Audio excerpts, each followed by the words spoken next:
Back in the shop, guys. Charles here.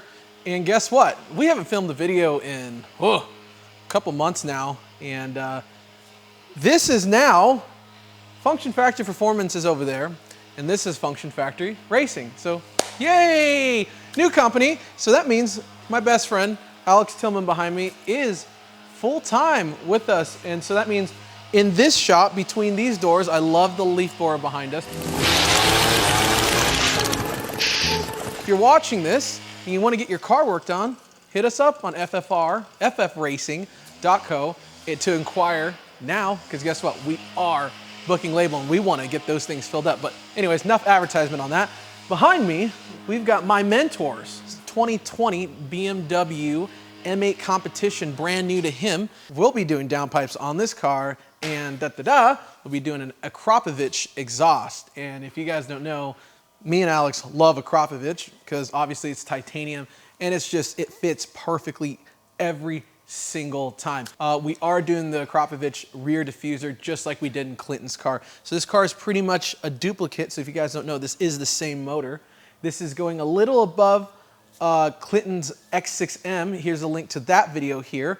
And I'm really curious, obviously, to hear what this car sounds like with downpipes, as when we did this Clinton's X6M, they didn't even have downpipes or the intakes for that vehicle. But it's been about, it's actually been a long time. It's been about 7 months since we've done that truck. So now there's a lot of supporting mods for this, this engine platform here. So the downpipes should make for some aggressive backfires in sport mode.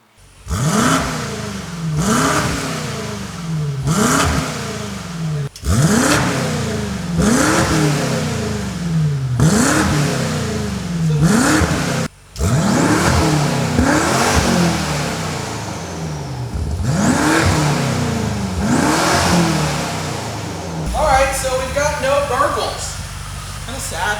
I was hoping for some big burbles on the up road. Regardless of the crackles or whatever, this thing's gonna sound phenomenal with the Acra. But again, I've never heard one in person with downpipes, so pretty damn excited. So let's get started.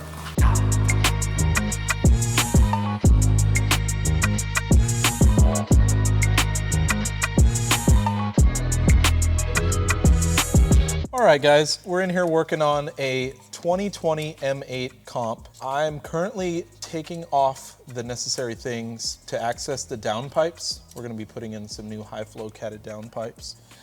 And I've already pulled the engine cover. What I'm gonna do now is remove these reservoirs for the coolant in order to be able to remove this large shield over the downpipes. There's 4 bolts on top here holding these reservoirs. They're held in with rubber grommets. We don't need to actually remove them from the car to access this, so we'll just be getting enough access to get the bottom bolts, which are under these reservoirs on either side, and then remove this shield.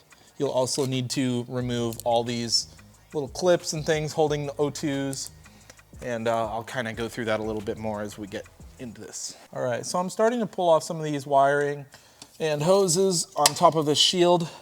I'm gonna be unplugging the O2s from right here. These have a clip that comes off on the front. And then you should be able to pull this little clip back and remove these from their little bracket. Pull these out nicely. Then once we have the shield off, we'll be able to remove those completely. Gonna be lifting these reservoirs up right here. There's 4 T30s to get off on the left side, well, facing the front, which is the passenger side. And then there's gonna be 3 on the driver's side. I'll be removing those, and then we should be able to lift out that shield.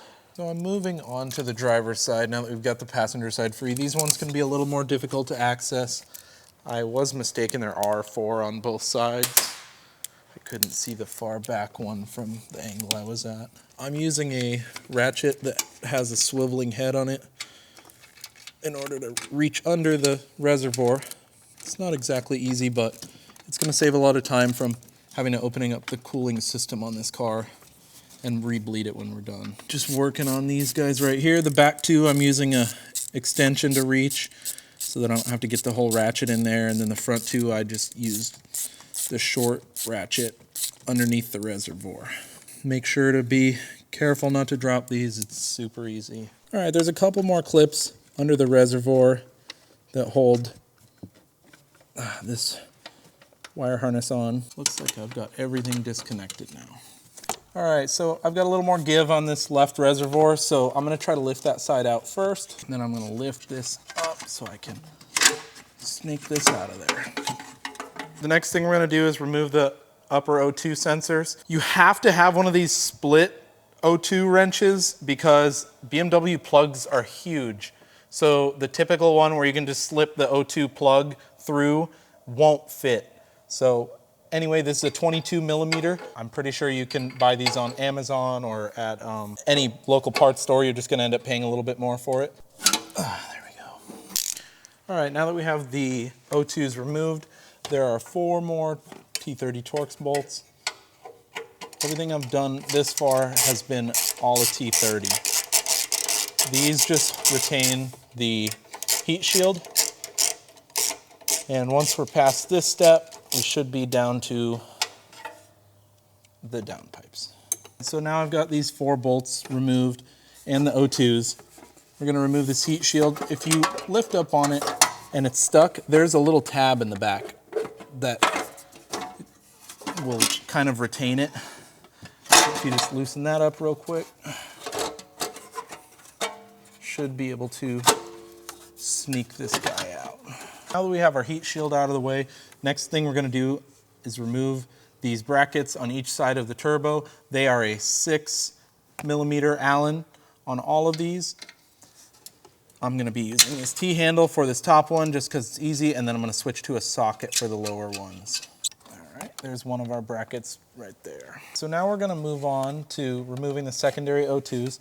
I'm gonna remove these beauty covers just to get me a little bit more room to access the harness for the secondary O2s. I'm gonna be removing these on both sides just to make life easier. Additional plug for the secondary O2 is gonna be right on the bottom of where the first one is. These are gonna be the same kind of thing. These ones, you'll pull this gray clip forward and then you'll be able to squeeze and remove the plug. Okay, we're removing the secondary O2 plugs. These have a gray clip that actually gets pulled back. Don't just go squeezing or you will break the clip. Squeeze that, and then you should be able to pull it right off. All right, so we've got these pins on the secondary O2 removed.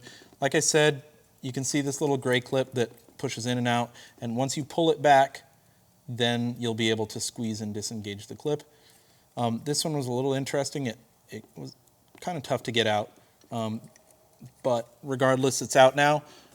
We have to remove this from this little plastic bracket. The best way I've found to do this is to take a pick tool. If you reach around the back, we're not going to be able to get this on camera very well, but there's a little tab right in the center. If you lift up on that tab, it's going to let go of this bracket and let it slide right off. If it's hard at all to take off, hopefully you can see this on this. Basically what I'm doing in the back, I'm just picking this up just a little bit and letting it disengage the bracket. All right, moving on. I have these O2s routed out nicely. Just going to be using the same exact tool we used for the bottom one, or I'm sorry, for the top ones, the primary O2s, to remove these secondary O2s. Okay, so I've got all 4 of our O2 sensors out. I'm now going to begin removing the V-bands on the upper downpipe where the cat is. I'm going to take the bottom ones off first. It doesn't really matter which order you do it in. I'm doing this because I kind of want it to be supported while I'm getting to the more difficult bolt of the two. These are all external Torx. This is an E12 that I'm using right now on these downpipe bolts. Can be a little tricky. Having a swiveling ratchet would be a big benefit for this, but overall, not too bad to access. Once these are loose, you can usually take them off. Also on these ones, the washer is not attached on the bolt, so make sure you don't drop that when you pull it out. For the last step, I've got the bolts removed off both sides of the V-band. I'm just gonna use a screwdriver to kind of separate these nicely. Once they let go, they should pop loose, but they're pretty tight from the factory. They've been heat cycled. You know, this isn't a brand new car, so once they let go, should be able to push the other side off. There we go. All right, once that's loose, I'm gonna move it onto the turbo side so it's out of the way. Likewise, on the bottom one, probably not gonna be able to get this on camera, but same trick, split with the screwdriver, and then I'm gonna move it down onto the, actually this one I'll probably move up onto the cat and remove it with the cat. All right, we've got all our V-bands off. The only thing remaining is the bracket holding the downpipe. That's on the far back side here. These are still gonna be that that M6 Allen that we just used on the top. All right, so we are done top side with these downpipes. We're moving on to the bottom. If you are only doing downpipes and you're using this video as a resource for that, we are gonna be finishing that at the end of this video because we're installing a full Acra Cat-Back on this car.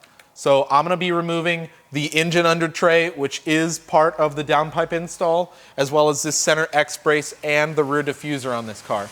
So if you're sticking around for the whole thing, we'll go through that now, and we'll be installing that Acra at the same time, which means we're gonna be removing the Cat-Back before we remove the downpipes. If you're only doing that, there are two bolts on this center bracket right here. You'll be accessing those once we drop this skid plate, and then removing these two clamps, moving the downpipes forward and sneaking them out that way. Just to make more room for ourselves, we're just gonna remove the whole exhaust first, then pull those out, reinstall our downpipes, and finish installing our full Cat-Back. So without too much time wasting, I'm gonna get going on this skid plate. All these bolts, the smaller ones are 8mm. These larger bolts are 10mm.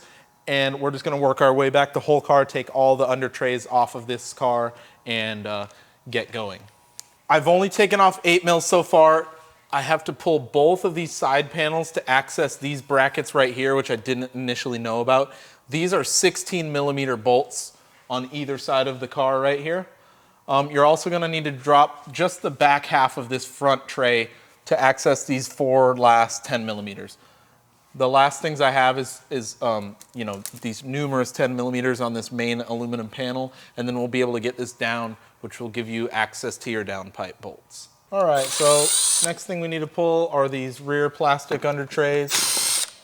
I'm gonna have some 10mm nuts, some more of these tiny 8mm screws, and then there's 3 8mm screws in the wheel well here that I'm gonna use a wrench to get so that I don't have to remove the wheel. If your wheels are already off, that'll be easy for you. All right, so we got our little plastic side trays off. Now I'm gonna be removing this X brace from under the car. It's got a couple 16mm here at the back that tie into the subframe, and then the rest of these smaller bolts up front are all 13mm. Nothing too complicated here. Okay, we've got our center X brace removed. I'm moving to the rear to take this diffuser under paneling off. Should just be a bunch of 8mm screws. And since we're gonna be replacing this diffuser, I'm gonna end up removing the entire thing on this car as well. All right, right here in the front, there are 2 10mm nuts as well.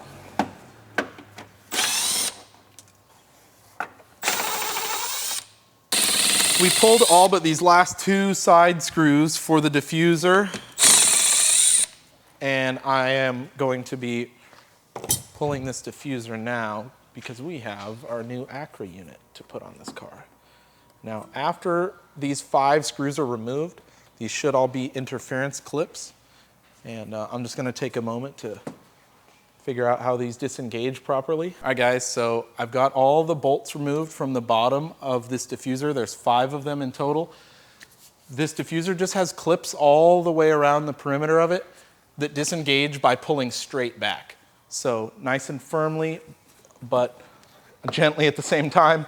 I'm gonna start right here at the exhaust surround because that seems to be the easiest place to get it to let go at, and then just work my way through. A couple more at the bottom here. Same type of deal. Straight back. These ones Looks like you can assist with your fingers. So we have the upper clips undone on this diffuser. Just gonna try to give you a little bit of a tip on this. This is what I found worked the best. These clips, in theory, just push up and let go, but they are pretty firm. So what I did on this was I worked this little trim tool in to the clip, and then I slide it out with that trim tool in there. I'll see if I can do one more for you. So I'm just working this in underneath that clip. You can even see it come out the back, and I'm pulling the diffuser out with that trim tool in there. So I'm just gonna work my way down, doing that through the whole way, and that lets us take this out nicely. So we finally have all the under paneling off the car that we need. I'm gonna go ahead and drop this exhaust. What we're gonna do is there's two 15mm nuts on these exhaust clamps right here. If we move back to the back of the car, we're gonna have 4 exhaust hangers. I believe they're a 13mm. I will confirm that when we get to them. And then we finally need to disconnect these valves. These are nothing too fancy. It's just a little clip on the front of it. Push that in until you hear it disengage, and then you should be able to remove those from there. We will take those valves off the exhaust once it's on the ground. So without too much more, we're gonna get started. The rear hangers are a 13, these front hangers are a 10mm. And I went ahead and put a stand under the rear of this exhaust so it doesn't drop while I take these last 2 hangers out. And then I'm gonna get some help to take this exhaust down, because with these exhausts on the BMWs all being one section from the downpipe back, they're very heavy. So I recommend getting a friend. All right, you good? All right, you can just set it straight down. Well, you gotta get out from under it, but. All right, that's it. All right, so we are doing the final step. We have our exhaust fully removed. I'm gonna be pulling these downpipes. The only thing that we didn't do yet is these 2 11mm bolts up top here. You're gonna need a swivel socket to reach those easily. This is the combo I came up with, nothing too crazy. Need about maybe 10 inches of extension and a swivel, an 11mm socket. This reaches right up there and grabs these 2 locking nuts. Once we remove those, we should be able to pull these down no problem. All right, nuts are removed off of our bracket. Should be nothing to remove this since we've already got the top section taken out. There we are. All right, so we have completed removing all of the factory downpipes and exhaust. I'm gonna start by remounting the lower sections of these Active Autowerks downpipes that we're putting into this car. And that way we can put our brand new Acra exhaust on the car. And I'll finish up the downpipe install from the top once everything's done under here. So on these, I'm gonna leave these nuts loose for now until we get everything fitted up. Just so that I'm not fighting against it being misaligned or anything. And then we'll tighten everything down once everything's installed. So we have both exhausts here laid out nicely so we can just kind of get a lay of how things are gonna go back together. Before we get rid of the stock exhaust, we're gonna need to remove all 4 of these hangers from it and the motor valves for the valved exhaust. We're gonna be reusing all that on the new Acra setup. And then we will assemble the front section of this and put it up under the car. We have moved on to the upper downpipe where the Cat is mounted. The things I just wanted to note, we went ahead and installed one of them so that I could give some tips on the install. We wanted to finish bolting up the downpipe so that we didn't have to fight the exhaust when we were trying to hook these up later. So I went ahead and just barely started this top clamp so it's still a little loose and I could rotate the upper downpipe. And then, you know, put our T-bolt clamp with the bolt facing forward on top of the pipe. And so I'll do that on both sides identically. That gives enough room for the clamp to tighten down and not to make contact with the firewall or engine, which would make noise. So basically, it would really help if you had a friend for this. The way I accomplished it was by clocking the upper pipe while I had someone pushing up on the lower pipe. And I was able to get the clamp started, and then we were all set after that. I did have the lower downpipe on the studs already so that we didn't have to fight that on once everything was done as well. It is difficult, but it's about par for these BMWs, so just be patient and it will go. All right, so we have our second downpipe installed. It was a little too hard to shoot while we were actually doing the work, so unfortunately you only get to see the aftermath. On this one, we actually found that it was easier to mount the upper downpipe to the lower downpipe, get that V-band started, but leave it loose enough that you can still clock the V-band, and then install the V-band on the upper downpipe to the turbo. So right now I've still got everything loose, but tight enough that it can't come back apart. That way we can align the downpipes at the bottom to the exhaust, and we're not fighting against anything or putting any preload on the exhaust that might cause cracks or anything down the line. And we're gonna move on to the rest of the exhaust now. We are prepping to put the exhaust on now.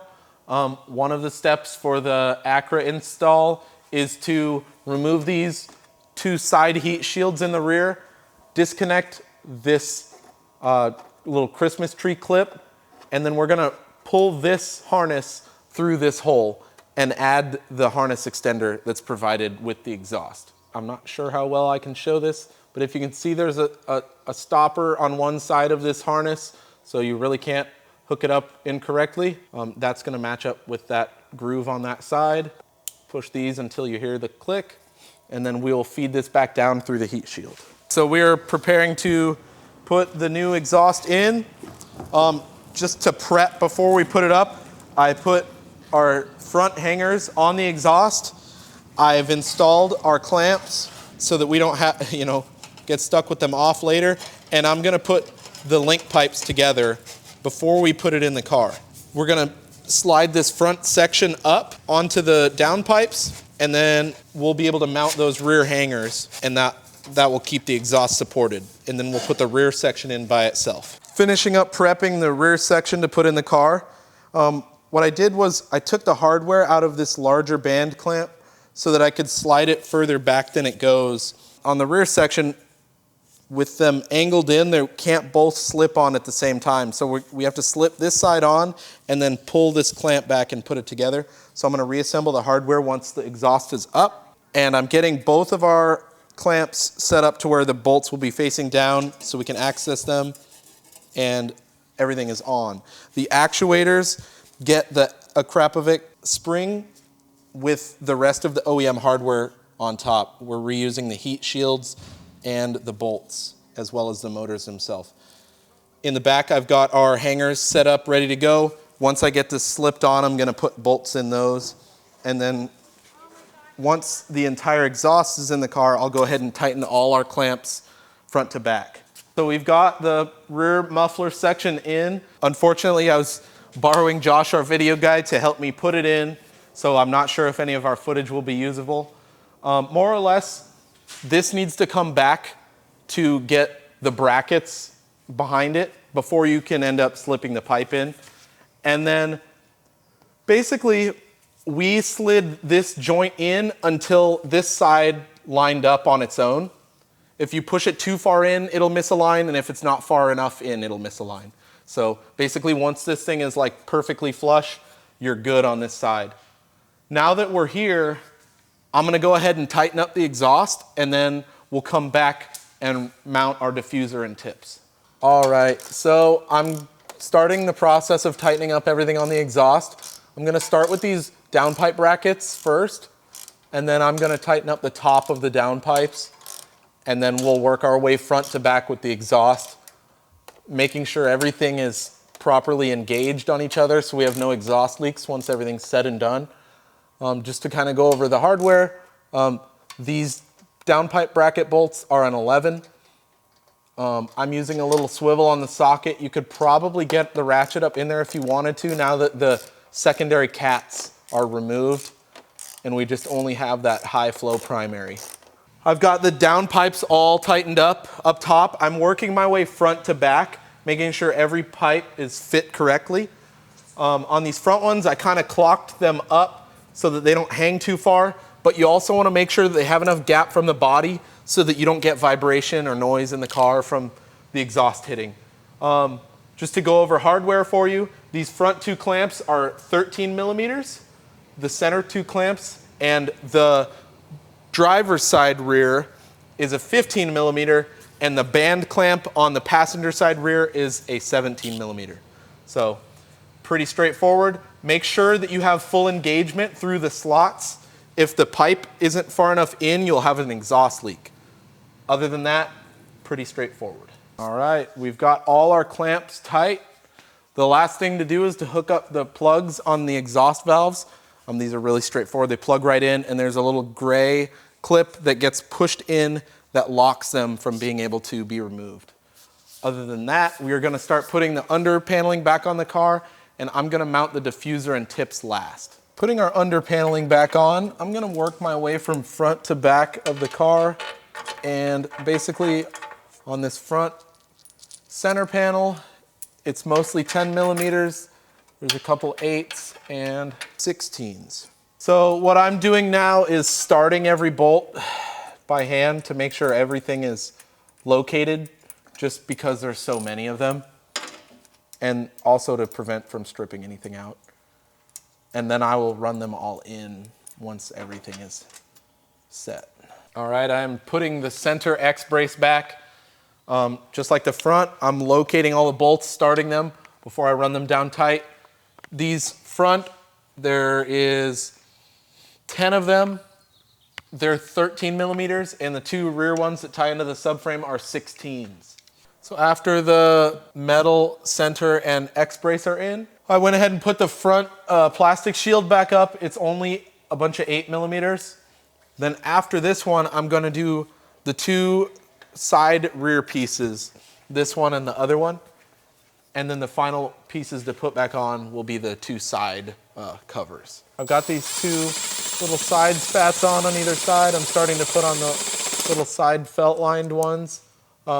You're gonna need an 8 mil for all the little screws, and then the plastic nuts are a 10 mil. We are finally mounting our aftermarket Acra rear diffuser. I just kind of wanted to just take a second to admire how nice these clips are. A lot of the aftermarket clips are where these parts struggle, and these look like they're going to be really good, have good engagement, and not be able to pull back out. The bottom of this diffuser is held on by the screws.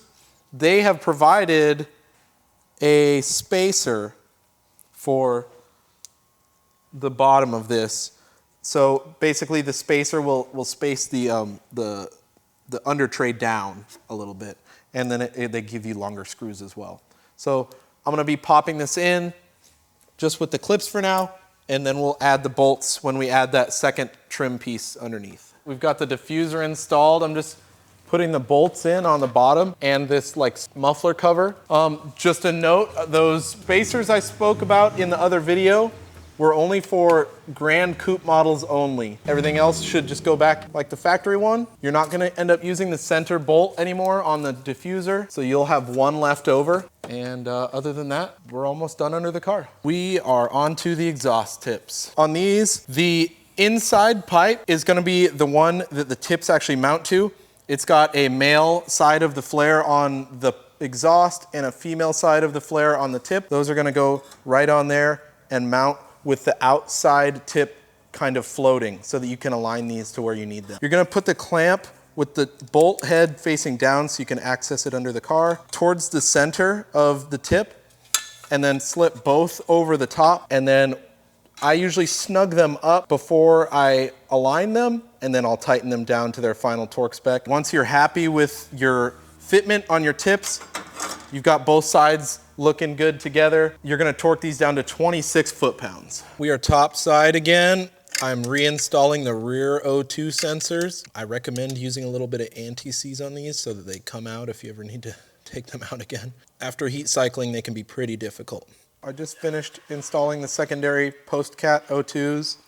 They're routed back up along the side where they came from, plugged in, and I'm gonna be dropping the heat shield back over. We'll install these bolts, and then we'll put our primary O2s back in the very back of the heat shield. So make sure you get that engaged before you put your bolts back. It might cause some rattling or something if you don't get that properly put back.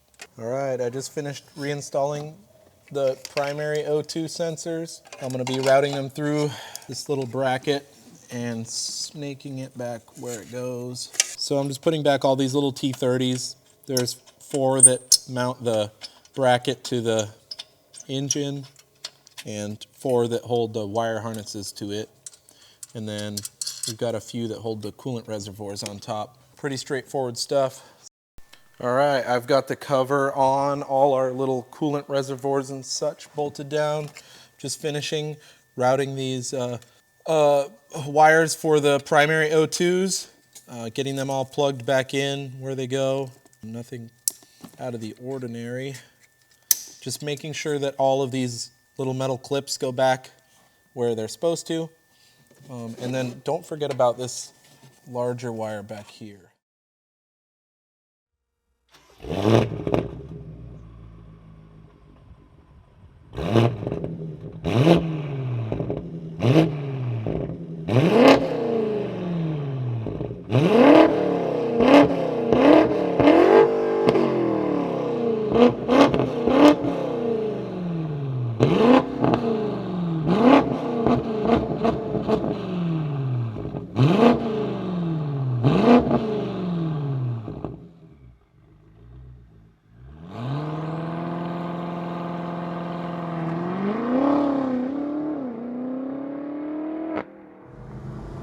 So to talk about the driving dynamics of this car, oh man. So I've actually got to track this car at Sonoma and Thermal. So driving it on the street is obviously a much different feeling here, but you know, coming out of these tight corners right here, you can really feel that four-wheel drive kick in and kind of save your ass on there. But if the car wants, it will give it to the back of the car if you hammer it all the way down. And you know, the ZF transmission is extremely impressive on this car, because you know, this is not a DCT. Wow, you can really hear those turbochargers and those Eventuri intakes. And we are out here in Cave 3, just carving this. These are Michelin PS4s, so nothing too incredible. I mean, I've driven plenty of cars on the track with this tire, and on the street it does handle fantastic, but you know what, it does have its limits. So if you give it a little too much gas, it will get on the rev limiter.